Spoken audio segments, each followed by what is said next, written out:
Imagine France in January 1544. Inside the royal apartments, the air is warm with heavy tapestries and candlelight, thick with the breath of courtiers waiting for news. When the Dauphin is finally presented, bells ring and prayers rise, but the celebration is cautious rather than joyful. The baby is small, too small. His cries are weak and thin, lacking the strength expected of a future king of France. Nurses exchange quiet looks they dare not explain. From his very first breath, Francis of Valois carries not triumph, but fragility. He is the first surviving son of Henry II of France and Catherine of de' Medici, a marriage meant to secure dynastic stability after generations of anxiety within the Valois line. Yet his body does not reflect that confidence. As an infant, he suffers constant fevers, digestive problems, and unexplained weakness. Court physicians describe him as delicate, a word that hides more than it explains. In their private notes, they record recurring inflammations of the throat and ears, and episodes of pain so severe that the child screams for hours without comfort. The Valois court is no stranger to sickly heirs. Generations of political marriages, chronic stress, and untreated childhood illnesses have left their mark. Francis grows slowly. His limbs remain thin, his posture unsure. He is often kept indoors while stronger children ride horses and train outside. Tutors note that he tires quickly, loses focus easily, and becomes pale and sweaty even after mild physical effort. His ears, frequently inflamed, are treated with poultices and oils, remedies that soothe nothing and only hide infections rather than cure them. By early childhood, the pattern becomes impossible to ignore. Francis suffers repeated earaches, accompanied by headaches that spread across his skull. At night, servants hear him crying softly in pain, pressing his hand to the side of his head. At times, pus leaks from his ear canal, an alarming sign in an era that has no understanding of bacterial infection. Court physicians call it a humoral imbalance and prescribe bloodletting as the cure. The pain always returns. Catherine de' Medici watches her son with growing fear. She has already buried children and knows how fragile royal bodies can be beneath silk, ceremony, and power. She orders constant supervision, brings in additional physicians, fills the nursery with prayers and holy relics. Francis grows up surrounded not by play, but by watchfulness. His childhood becomes a long medical observation disguised as a prince's education. At 14, he is married to Mary, Queen of Scots, herself still a child shaped by political expectations. Their marriage is meant to secure alliances and produce heirs. Instead, it binds two adolescents who are not prepared for what is expected of them. Francis, small and physically underdeveloped, shows little interest in intimacy and little ability for it. His chronic illnesses continue, flaring without warning. Stress makes the ear infections worse, driving the pain deeper, making the episodes more frequent and more severe. When Henry II dies suddenly in 1559, France is thrown into uncertainty. Francis becomes king at just 15 years old. The crown is placed on a body already strained, inflamed, and exhausted. He holds the title of king, but from the very beginning, even the basic rituals of rule overwhelm him. Public appearances leave him drained. Long ceremonies trigger headaches so intense that he must withdraw to darkened rooms, pressing cloths against his ear while courtiers wait in silence. The infection is no longer occasional, it has become constant. Contemporary accounts describe a foul smell, discharge that stains his linens, and a swelling behind the ear that grows hot, painful, and sensitive to the touch. Today, this condition would be identified as mastoiditis, a dangerous spread of a middle ear infection into the bone of the skull. In the 16th century, it is treated with prayers, warm compresses, and denial. No incision is made, no drainage is attempted. the disease is allowed to remain sealed inside the king's head, and slowly its consequences begin to surface. Francis's speech begins to change. His voice grows weaker, sometimes slurring after waves of pain. He becomes irritable and confused, prone to sudden shifts in mood. During council meetings, he loses track of conversations, staring ahead while his uncles from the House of Guise quietly maneuver power around him. Ministers whisper that the king is gentle, a polite word meant to hide what they truly think, that he is incapable. Behind closed doors, physicians fear the infection may be spreading inward. Mary watches her husband decline with a mix of fear and deep isolation. She is a queen consort trapped in a foreign court, married to a boy whose body seems to betray him more each day. Their marriage remains unconsummated, not because of circumstance, but because of Francis's ongoing illness and emotional immaturity. The Valois succession, already fragile, begins to shake. By late 1559, Francis is almost never free from pain. Fever now accompanies the ear infection, sometimes rising so high that he begins to hallucinate. He complains of constant ringing, dizziness, and nausea. He vomits after meals. His balance weakens. Servants support him as he walks, his hand instinctively lifting to the side of his head, fingers pressing as if sheer willpower could hold his skull together. Court physicians argue among themselves. Some insist the infection must be drained. Others fear any intervention near the head, convinced it could kill him instantly. In the end, nothing decisive is done. They bleed him, they purge him, they pray. Meanwhile, the infection digs deeper, eating away at bone, inching closer to the brain. France, outwardly calm, is already sliding toward religious conflict. Inside the palace, the real crisis is biological. The king's body is failing faster than politics can adjust. Day by day, Francis grows weaker, thinner, more withdrawn. The crown feels heavier on a neck already bent by pain. This is not death yet, but it is the beginning of the end. Francis II of France has inherited not only a throne, but a body unfit to carry it. What festers in his ear will soon consume his reign, turning a single infection into a dynastic catastrophe. The empire does not realize it yet, but the collapse has already begun, quietly and invisibly, inside the skull of its king. By the winter of 1559, the illness was no longer confined to the shadows of Francis's private rooms. It followed him into council chambers, chapels, and public ceremonies, a silent force undermining every sign of royal authority. The young king sat on his throne, pale and tense, his jaw clenched, one hand often lifting unconsciously toward his ear, as if bracing himself against an inner assault no one else could sense. Courtiers dismissed the gesture as nervous habit. The physicians knew better. The infection had spread beyond the middle ear. Swelling behind the mastoid bone became visible, forming a hard, painful lump beneath the skin. Francis complained of crushing pressure inside his head, describing it as if something were pushing outward from behind his eyes. Fevers came in waves, leaving him soaked and trembling. At times his vision failed him, his eyes blinking rapidly as the room seemed to tilt and sway. These were no longer the ailments of childhood. These were signs of invasion. Politically, France was beginning to fracture. The House of Guise, uncles to Mary Stuart, tightened their grip on the machinery of government, ruling in the king's name while pushing Catherine de' Medici aside. Francis, not yet 16, lacked the strength and mental clarity to resist. During council meetings, his responses came slowly, sometimes without sense. He repeated phrases spoken moments earlier, nodded without understanding, and at times fell into silences so long that ministers continued their arguments as if he were not there at all. The pain intensified at night. Servants reported sudden screams from his chambers, the king waking in terror, clutching his head, disoriented and soaked in sweat. Thick discharge continued to leak from his ear, staining pillows with a yellow fluid that carried a sharp, rotten smell. Physicians changed the dressings each day, applying warm compresses and perfumed ointments, hoping to draw the corruption outward.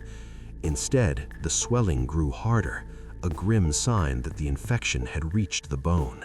In March 1560, the political crisis finally turned violent. The conspiracy of Amboise laid bare how fragile the Valois throne truly was, exposing deep resentment toward Guy's dominance across the kingdom. Prisoners were dragged through palace corridors, their screams echoing beneath the same ceilings where Francis lay shaking with fever. Public executions followed. Bodies were left hanging from the castle walls as warnings to others. The king was present in name, but barely present in body. Witnesses from those days described Francis as withdrawn, his face slack, his eyes unfocused. He complained constantly of ringing in his ears and sudden waves of dizziness that forced him to sit down without warning or risk collapsing. On one occasion, while being helped along a corridor, he vomited violently and nearly fainted, his legs giving way beneath him. The physicians blamed exhaustion. The reality was far darker. The infection was spreading inward. Francis began to suffer episodes of confusion and agitation. There were moments when he failed to recognize familiar faces. He became irritable, snapping at attendants, then breaking into tears without explanation. His speech sometimes slurred, especially after nights of intense pain. He said that sounds felt distant and muffled, as if the world were retreating behind a wall of pressure. Catherine de' Medici grew increasingly alarmed. She summoned more physicians, including surgeons experienced in head injuries. Some quietly suggested trepanation, the dangerous opening of the skull to release pressure. Others warned that any intervention near the brain could hasten death. No agreement was reached. In the end, nothing decisive was done. Bloodletting was repeated. Leeches were placed behind the ear. Francis only grew weaker. Mary Stuart remained by his side, watching helplessly as her husband's condition worsened. She was still a teenager, isolated in a hostile court, married to a king whose illness made him distant and fragile. Their shared chambers became a place of whispered consultations and silent fear. The marriage was never consummated, not by choice, but because Francis's body could barely withstand the effort of everyday life. By late spring, his headaches began constant and unbearable. He described the pain as a crushing pressure, as if his skull were being tightened from the inside. Bright light hurt his eyes, loud noises startled him. His sense of balance continued to worsen. He could no longer walk alone and needed support. His steps slow, uncertain, and uneven. The swelling behind his ear became impossible to ignore. The skin stretched tight and turned red, warm to the touch and visibly inflamed. Rumors spread quickly through the court. Some whispered that he had been poisoned. Others claimed it was divine punishment. Very few understood that an untreated ear infection, something that seemed minor at first, could eat through bone and spread into the brain. Francis's physicians recorded fevers higher than anything they had previously encountered, often accompanied by delirium. At times, he spoke in fragments that made no sense, reaching out blindly, begging for the pain to end. His physical collapse soon became a political reality. His inability to rule could no longer be hidden. Decisions were made without him. Documents were brought for his signature only when he was clear-headed enough to hold a pen. When he was not, officials either delayed or moved forward without waiting. France was being governed around a king who was slowly being destroyed from the inside. By early summer, his illness reached a critical stage. The infection had most likely entered the cranial cavity. His neck became stiff, a classic sign of meningeal involvement. His fever rose to dangerous levels. His awareness came and went. He would sleep for hours, then wake confused, unsure of where he was or even what day it was. The crown still rested on his head, but all real authority had slipped completely from his hands. The Valois dynasty, already fragile from internal divisions and religious conflict, now faced a more basic and terrifying enemy, the failure of the king's own body. What began as pain in the ear had become a silent executioner. This was not a sudden catastrophe. It was a slow, biological siege, and it was not yet finished. By late summer of 1560, Francis II was no longer simply sick. He was breaking down while still alive. The infection that had once pulsed quietly behind his ear had crossed a fatal line, spreading beyond bone and into the delicate structures that controlled thought, balance, and consciousness. The king's body had turned into a battlefield that his physicians no longer understood, much less controlled. The pain was now unceasing. No position brought him any relief. Francis would sit rigid for hours, his neck locked in stiffness, his jaw clenched tight, his breathing shallow and uneven. He could no longer tolerate light. Heavy curtains were pulled tightly across the windows of his chambers, casting the room into a constant twilight, broken only by the flicker of candlelight. Even that faint glow made him recoil in pain. Sounds warped inside his head, echoing sharply as if every spoken word struck raw, inflamed flesh. The discharge from his ear grew thicker and darker. What had once been a yellow seepage became streaked with blood, and the smell became impossible to mistake. Sweet, metallic, and putrid. It was the smell of dying tissue. Servants flinched when they changed his linens, though they hid their reactions behind practiced silence. This was no ordinary illness. It was decay. Francis's fevers climbed higher than ever, sometimes breaking suddenly and leaving him soaked in sweat and shivering violently. During these episodes, his mind splintered. He spoke to people who were not there, addressing long-dead relatives, repeating fragments of prayers, begging unseen presences for mercy. At times he screamed, clutching his head, pleading for someone to open it and release the pressure inside. His physicians argued without end. Some insisted the infection had to be surgically drained, despite the dangers. Others feared that any cut near the skull would kill him instantly. In reality, both fears were justified. The infection had progressed too far. Intervention might accelerate death, but inaction ensured it. Debate led to paralysis. The king continued to bleed instead. Herbal poultices were pressed against the swelling until the skin blistered. Francis screamed through clenched teeth, then collapsed into exhausted silence. Each treatment drained what little strength remained in a body already failing.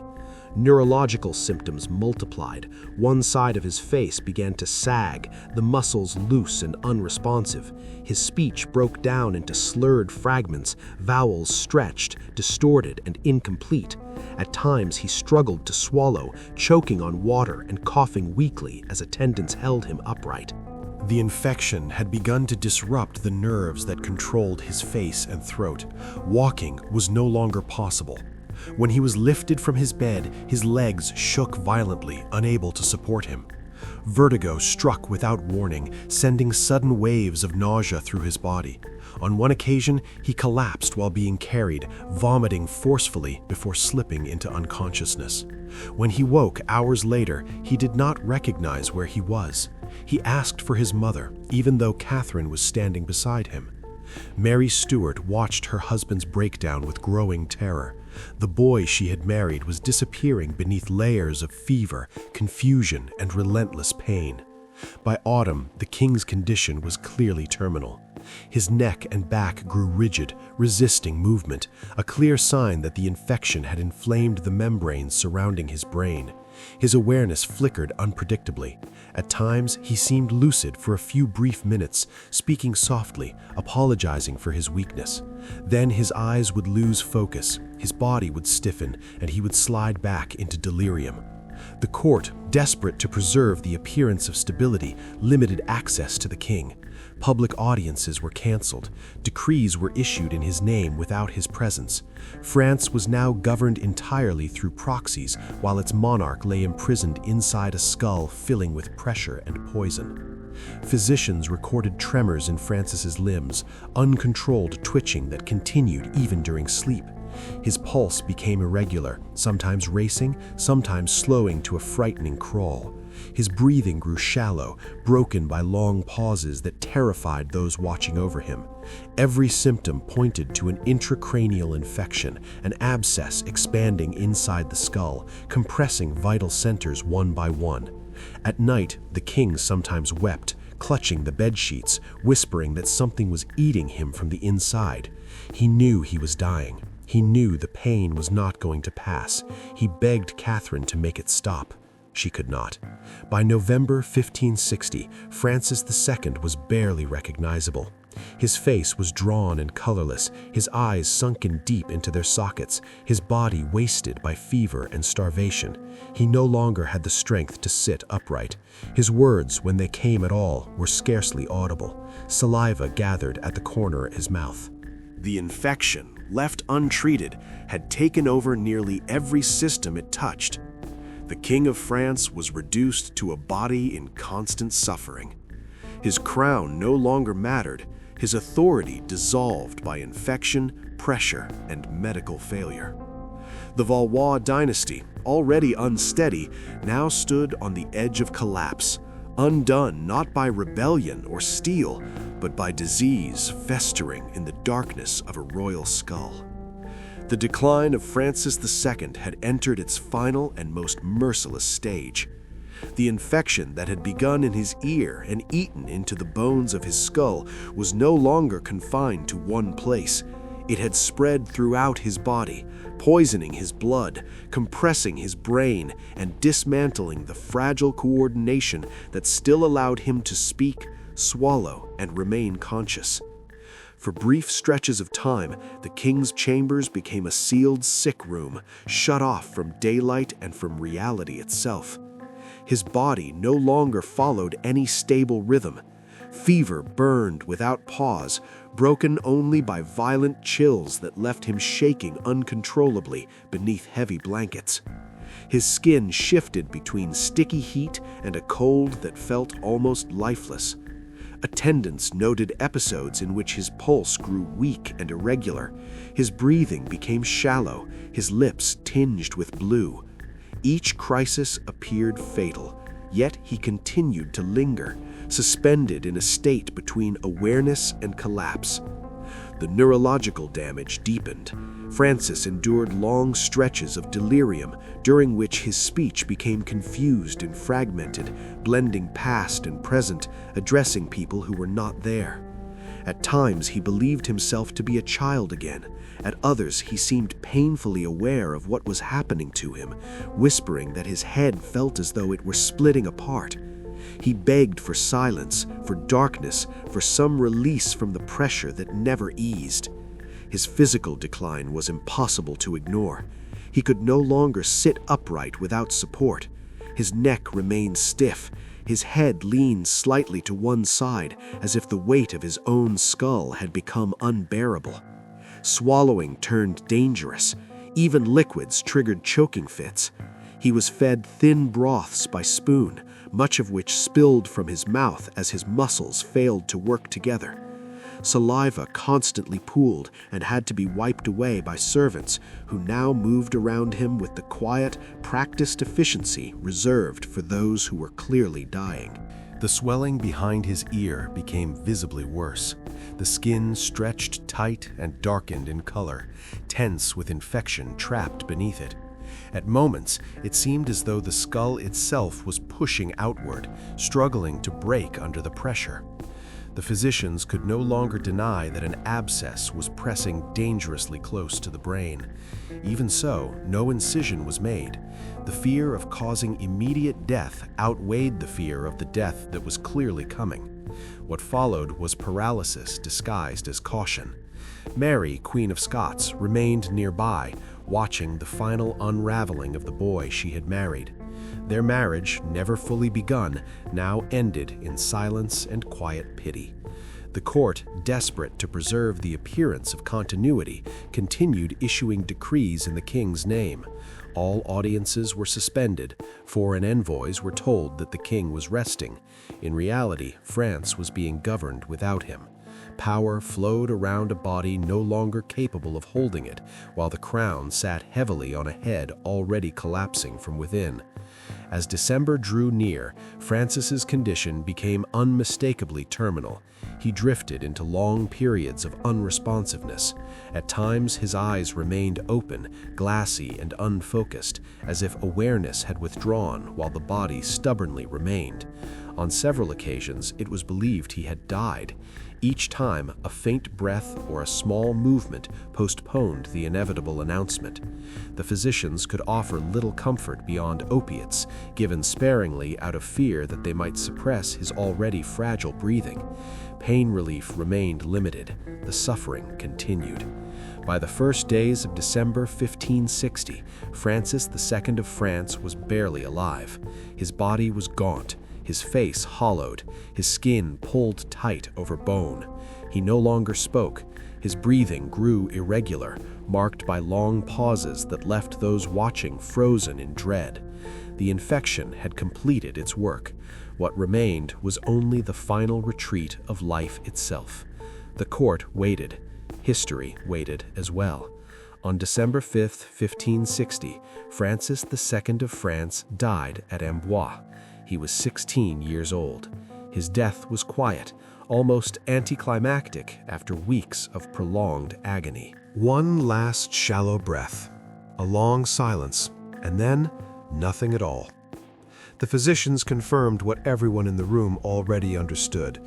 The youngest king of France was dead, undone not by war or rebellion, but by an infection left to fester inside his skull. The official cause of death was recorded carefully, wrapped in the vague medical language of the time: inflammation, fever. In private, however, the physicians knew the truth. The ear infection had progressed unchecked into mastoiditis and then into an intracranial abscess.